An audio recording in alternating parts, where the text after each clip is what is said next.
반갑습니다. 수험생 여러분. 문화재 수리 기술자 한국사 수업으로 처음 만나 뵙게 됐고요.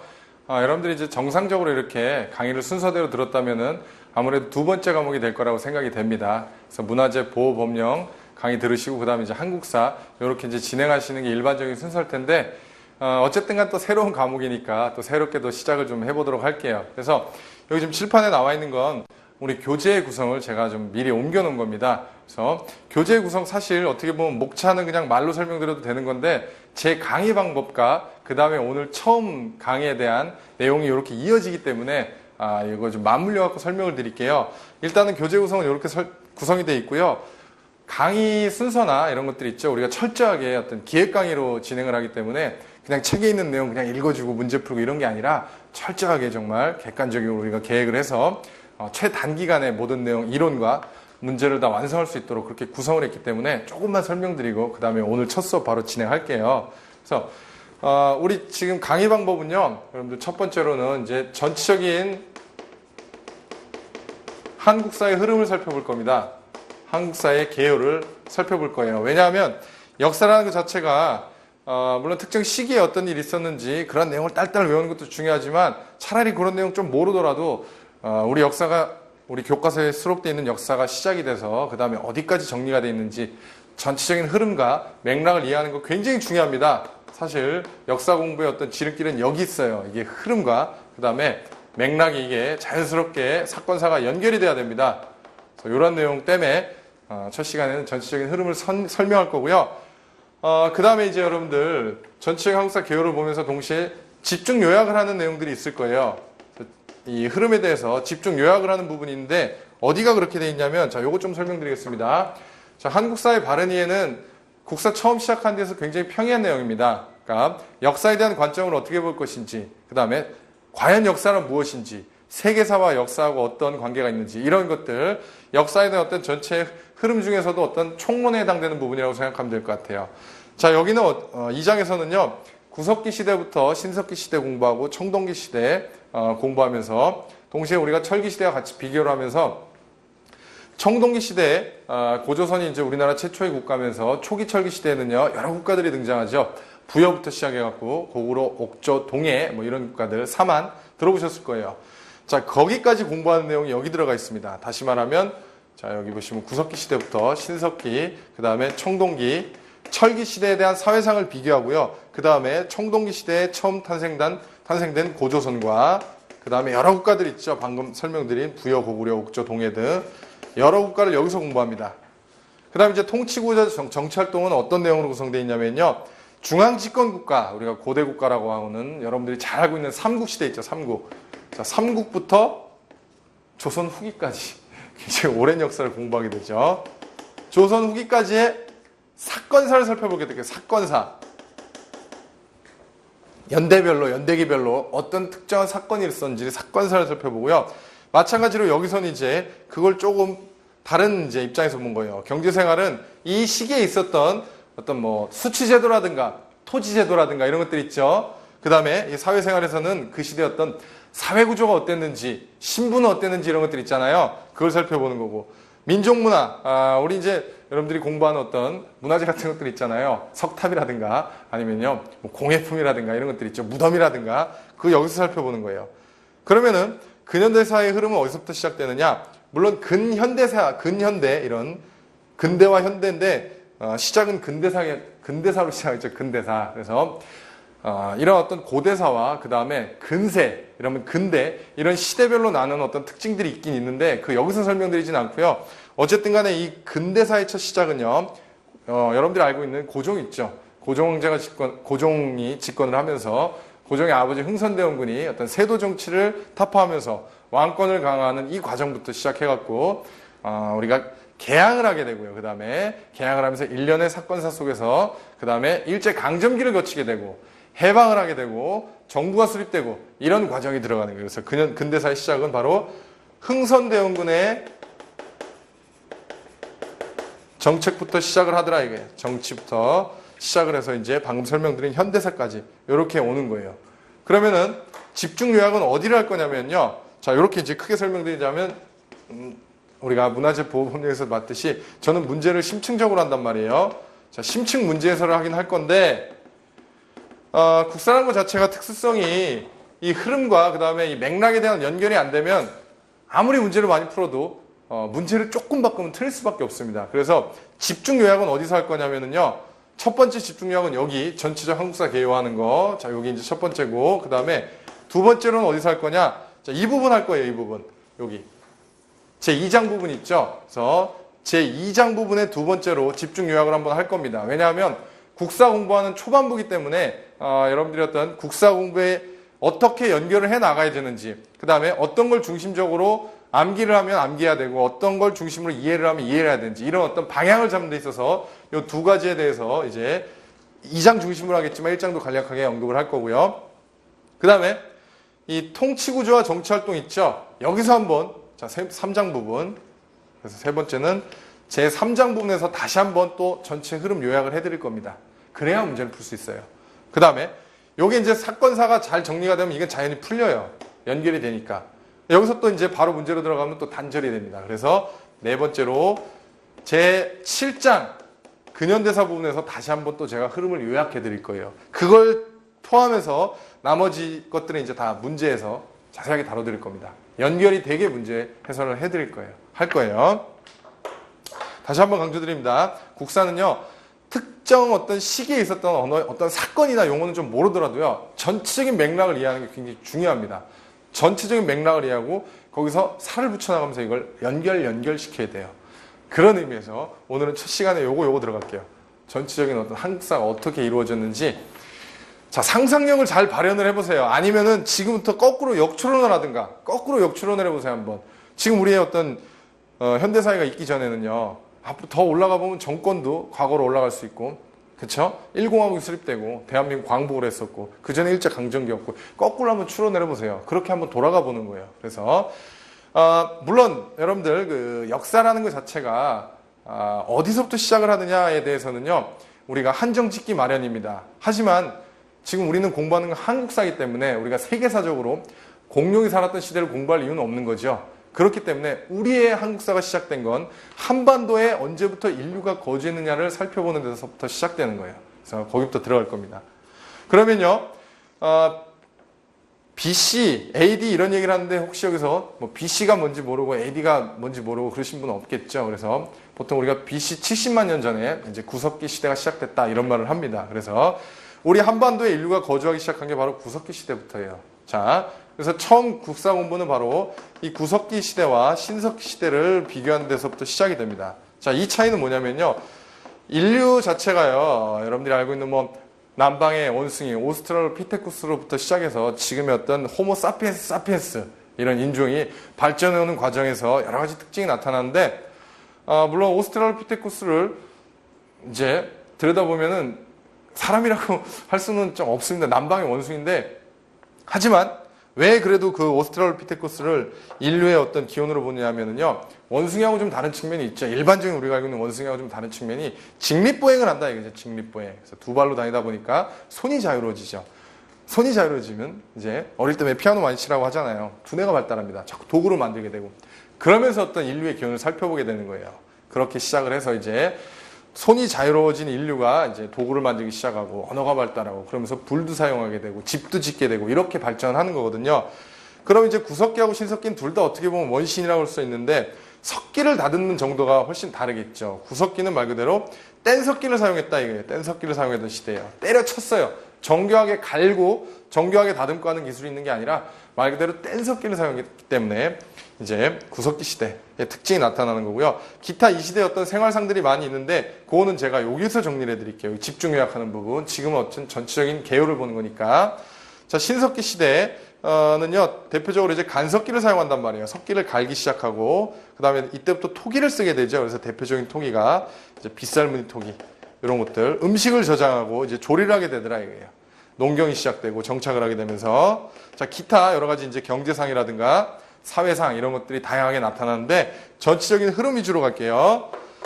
자, 이제 구석기, 신석기 시대에 이어서 청동기 시대 들어가면은 물론 청동시대도 석기를 사용합니다. 석기를 사용합니다만 청동이라는 이런 비교적 우수한 제품을 사용하게 되는 거죠. 이제 비파용 동검이라든가 이런 것들. 그래서 이 시대의 특징을 뭘 기억하셔야 되냐면요. 자, 이때는 벼농사가 시작된다는 거 너무나 중요하죠.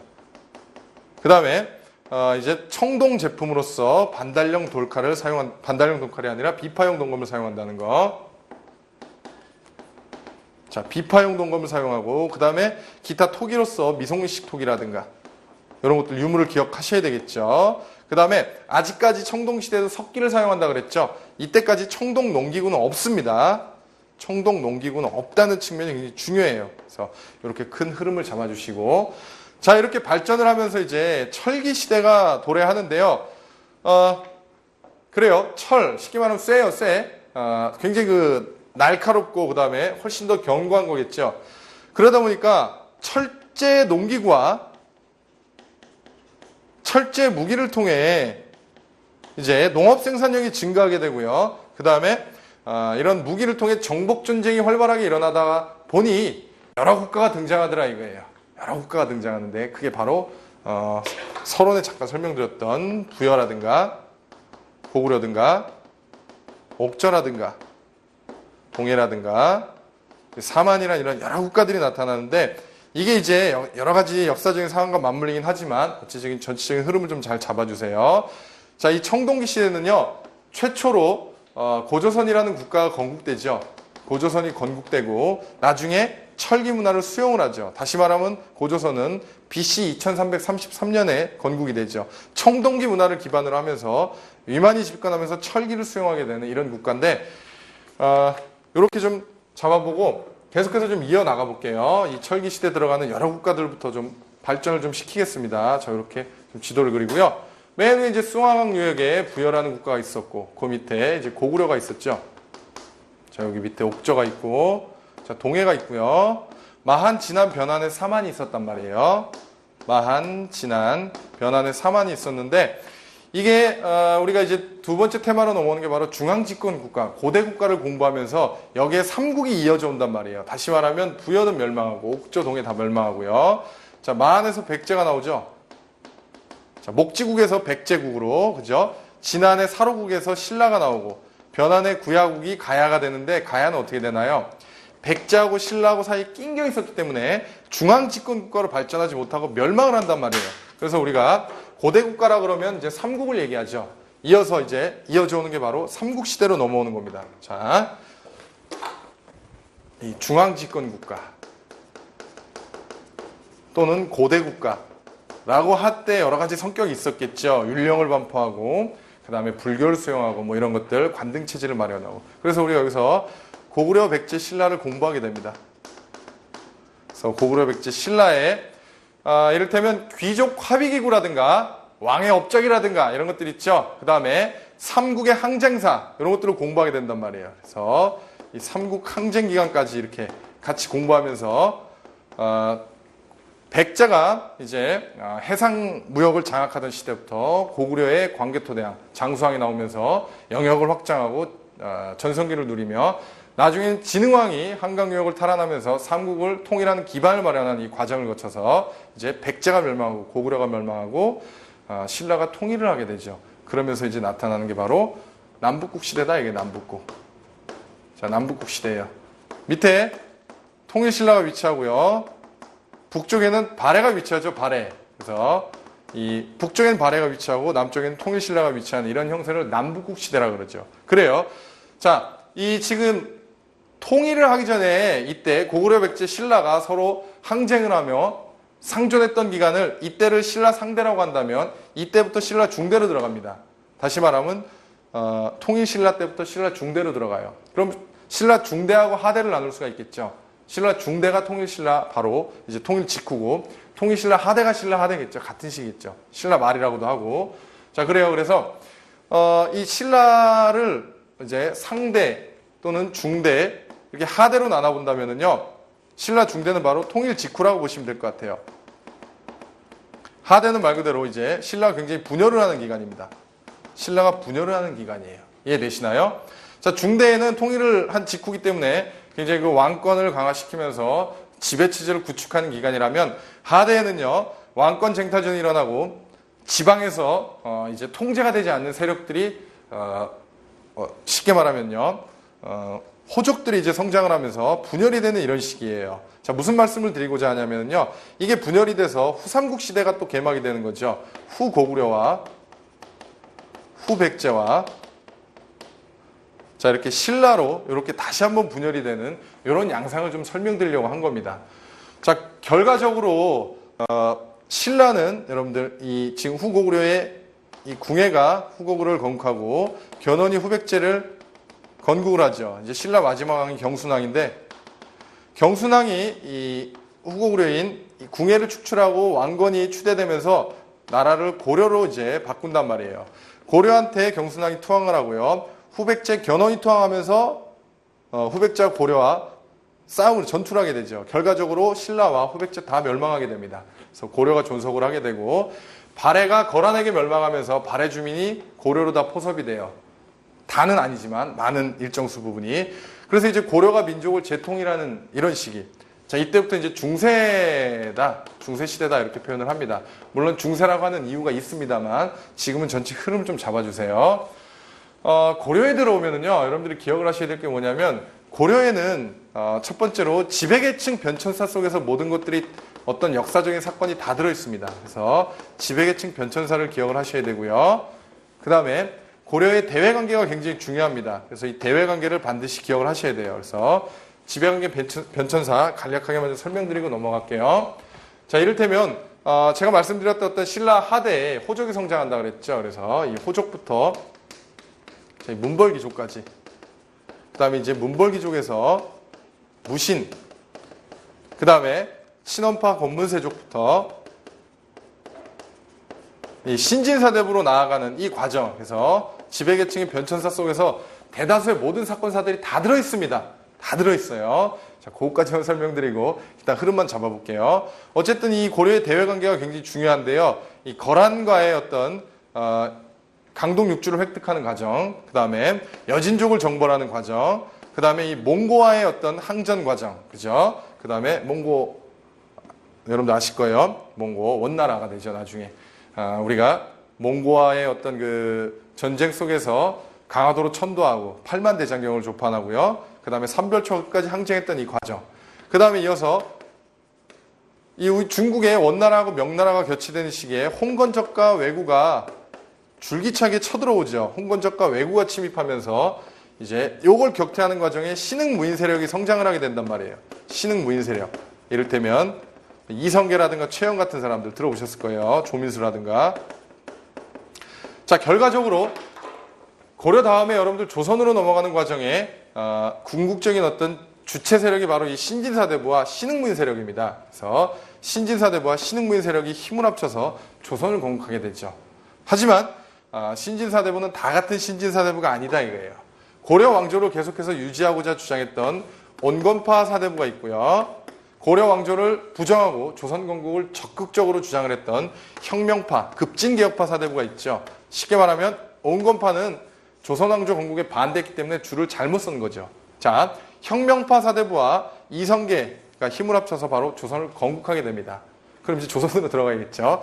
여러 가지 환양천, 위화도 회군하고 환양천도하고 이런 것들은 나중에 설명드리고 전체 흐름만 보세요, 지금은.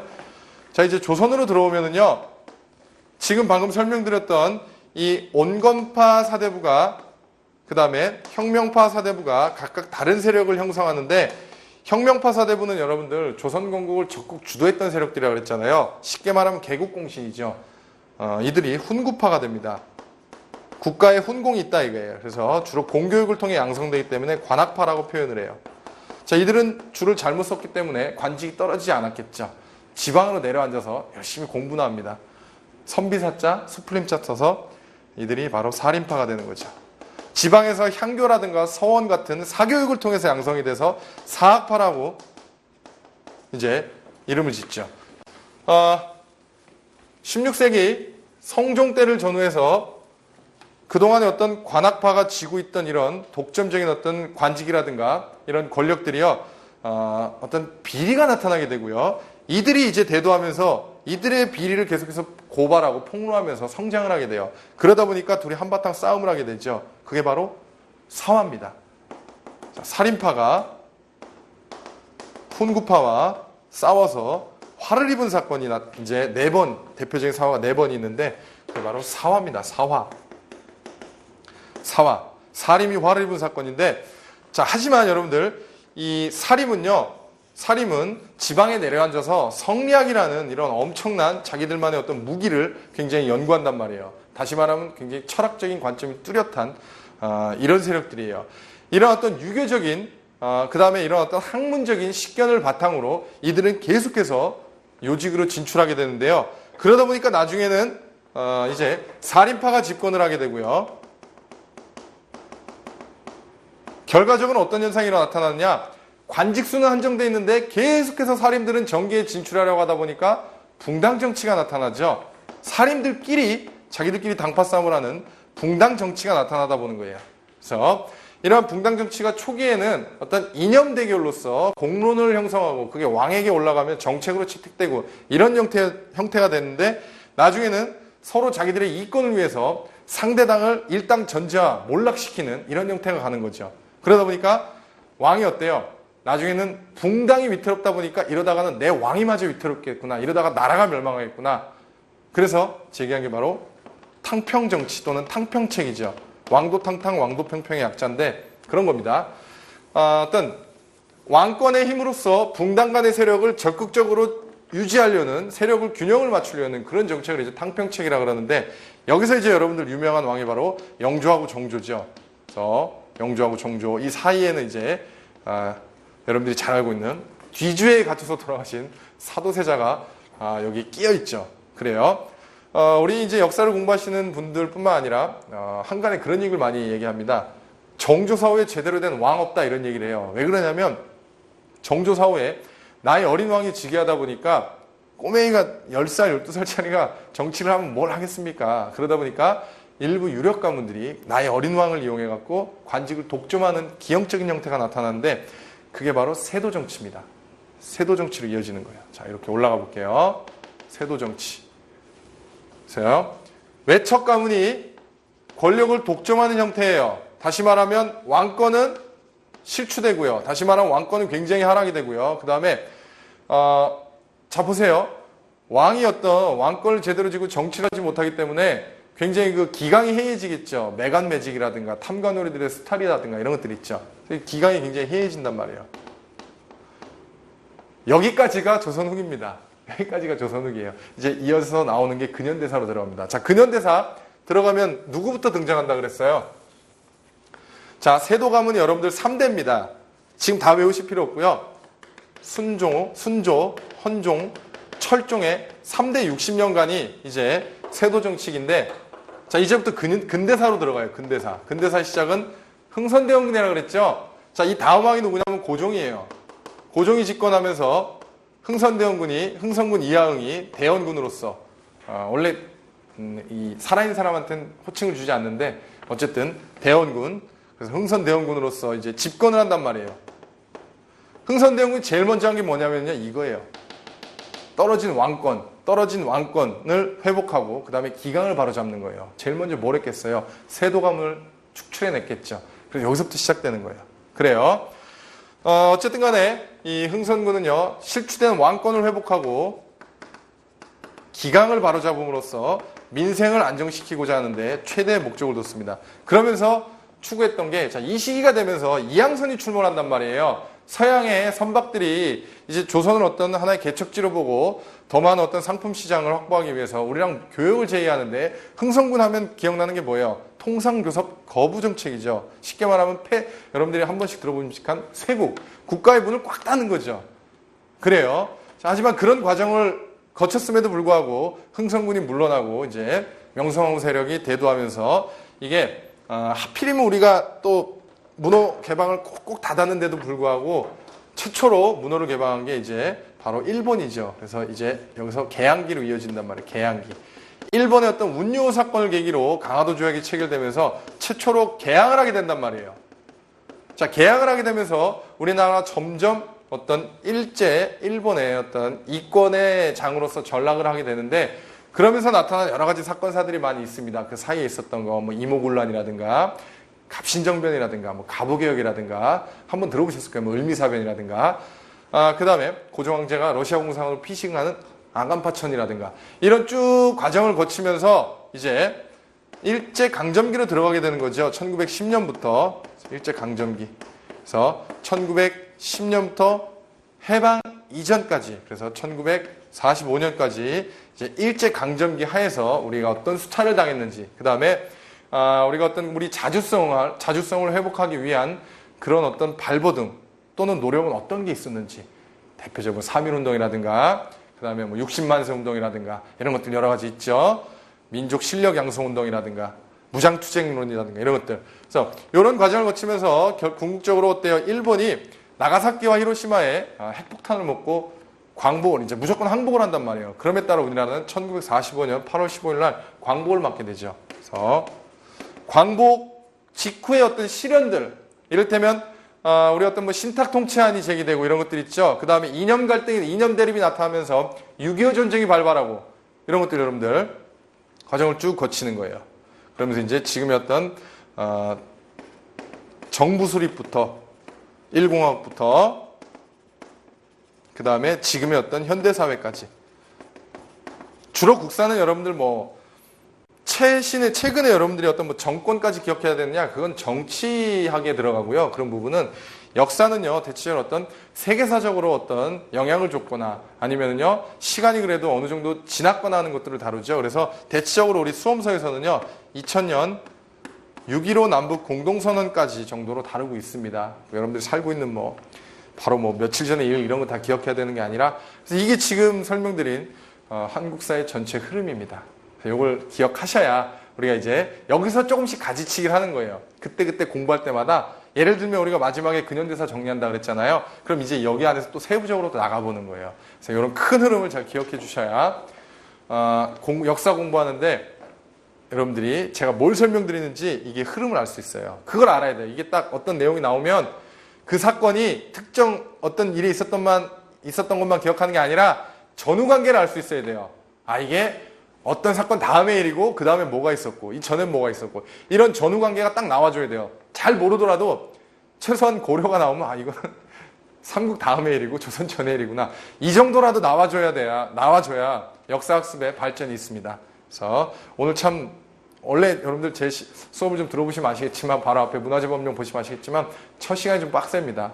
첫 시간이 좀 빡세고요. 그 다음부터 이제 제가 이렇게 단계별로 좀 정리를 해드리니까 오늘은 여기까지 하고요. 다음 시간부터 또 제가 지금 설명드린 이런 순서로 해서 이렇게 좀 구체화시킬 건 요점 정리하고 나머지는 심층 문제 해설로 이렇게 돌리면서 전체적으로 좀 진도를 나가도록 하겠습니다. 여러분 수고 많으셨습니다.